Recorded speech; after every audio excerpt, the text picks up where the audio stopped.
Hello YouTube world, I'm making this video for some of you people who want to buy a phone off Craigslist, Facebook, or one of those apps. Rule number one, don't trust anybody. Yes, don't trust anybody. People will always try to rip you off, so you have to be careful. So, I'm going to make this video to help you prepare yourself for when you meet up with these people. Okay, now, when buying off Facebook or one of those apps, if they're not using their real name, don't buy it off of them. Sometimes people have these suspicious names with these suspicious profile pictures, as in Trenton's Finest, D-Boy Money, Big Baller, or just these names that make no sense. From my personal experience, from when I met up these people, all the transaction and all my experiences went bad. Either the phone was stolen, the phone had iCloud lock, the phone was damaged. Just don't do it. So, Craigslist. Moving on to Craigslist. Always try to meet somebody up in a public location.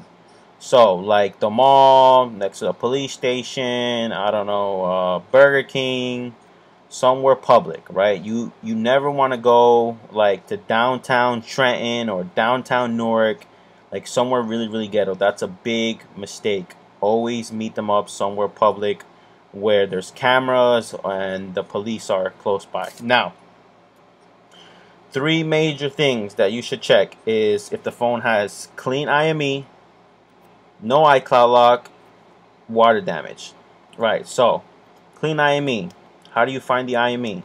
The fastest way to find the IME is by going to your phone, right?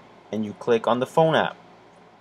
So you put *#06#. Automatically your IME pops up. Now, that's the fastest way. Or you can turn around. Some phones have it in the back. Some phones have it in the back at the bottom, right here where my thumb is. Or some phones have it in the SIM card tray. Or if you want to do it the old-fashioned way, just go to Settings, General, and About, and you scroll down. Now, this number, you have to go to these two websites that I always use. One website is called imepro.info.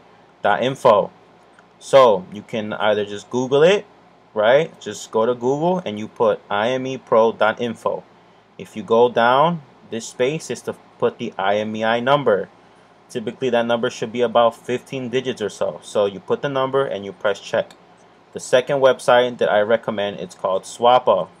I mainly use this website because I trust it more, but both websites are pretty good. Same thing. Put the IME in this bar and put check ASN. Right? So basically green is good and red is bad. Now, beware, if you're buying a Sprint phone, you always have to call customer service. Yes.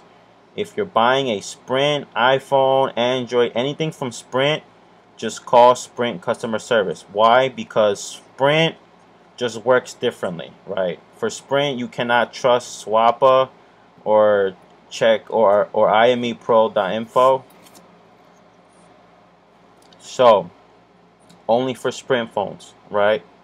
Also, if you can, bring your SIM card. That's very important.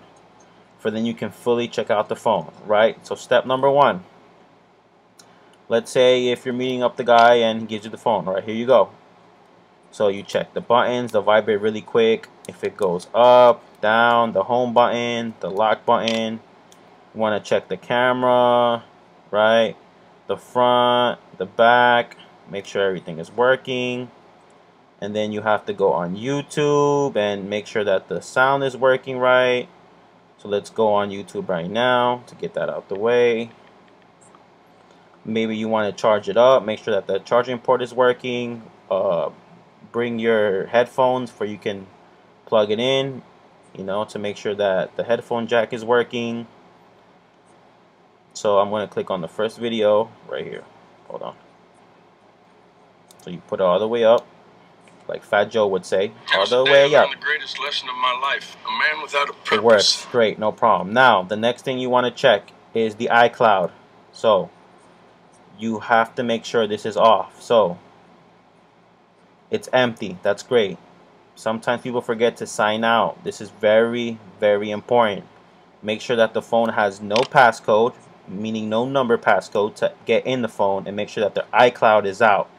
Very important that the iCloud is out, because then your phone will be a piece of brick, and that's useless. Now, last but not least, water damage, right? If you take out the SIM card tray, there's a sensor that you're gonna need a flashlight to look, right? So basically, there should be a white little sticker inside of here that you have to put a flashlight. Make sure that the sticker is white. If the sticker is red or pink, that means that the phone has water damage, and that's not good. Technology and water doesn't mix. There's a second sensor inside of the headphone jack. You have to make sure that everything is working fine with the phone. And please don't forget about Sprint. For some reason, Sprint has a very slow system, so when you're buying a Sprint phone, just make sure to call customer service and clarify with them if the phone is clean, and if the Sprint account of the old owner is out from the Sprint account, from the Sprint phone. Okay, so don't forget, for Sprint you have to call Sprint customer service. But for Verizon, AT&T, T-Mobile, or any other carrier, you can go through Swappa or IME Pro. Those are the two websites that I recommend to check if it's clean. Green is good, red is bad. And just be careful. Don't trust anybody, and make sure to meet up in a public location. If you have any questions or any suggestions, please let me know. Once again, I'm making this video to help you guys not get ripped off. To not get ripped off, okay? Be careful out there and keep doing your thing. Thank you. Have a nice day.